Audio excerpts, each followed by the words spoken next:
ఈ నెల 19న నెల్లూరు జిల్లా కావాలి నియోజకవర్గం తుమ్మలపెంటలో సీఎం చంద్రబాబు నాయుడు పర్యటించనున్నారు. సీఎం పర్యటనకు సంబంధించి ఏర్పాట్లను ఎమ్మెల్యే వెంకటకృష్ణారెడ్డి పర్యవేక్షిస్తున్నారు.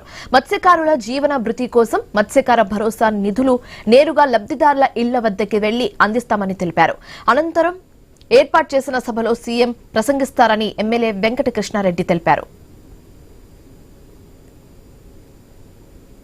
నెల 19వ తేదీ ఉదయం 10 గంటల గారికి మన రాష్ట్ర ముఖ్యమంత్రి వర్యులు శ్రీ నారా చంద్రబాబు నాయుడు గారు కావలిలో ఉన్నటువంటి తుమ్మలపెంట ప్రాంతానికి మత్స్యకార సేవలో వారి యొక్క జీవన భృతి అమౌంట్ని అందించేందుకు మా మత్స్యకార సోదరుల ఇళ్ల వద్దకి మంత్రి గారు విచ్చేస్తున్నందుకు ముఖ్యమంత్రి గారికి ప్రత్యేకంగా ధన్యవాదాలు తెలియజేస్తూ రాష్ట్ర వ్యాప్తంగా ఉన్నటువంటి మత్స్యకార సోదరులకి మత్స్యకార సేవలో అమౌంట్ని వేసే అవకాశం మా తుమ్మలపెంట ప్రాంతానికి దక్కించినందుకు మా యువ నాయకుడు నారా లోకేష్ బాబు గారికి ధన్యవాదాలు తెలియజేస్తూ మా యొక్క సమస్యలు, మా ప్రాంత అభివృద్ధి, మా మత్స్యకారుల సోదరుల యొక్క మనోభావాలు అన్నీ తెలుసుకునేందుకు ముఖ్యమంత్రి గారు వస్తున్నాడు. కాబట్టి మా ప్రాంత ప్రజలందరూ కూడా తండోపతండాలుగా రేపటి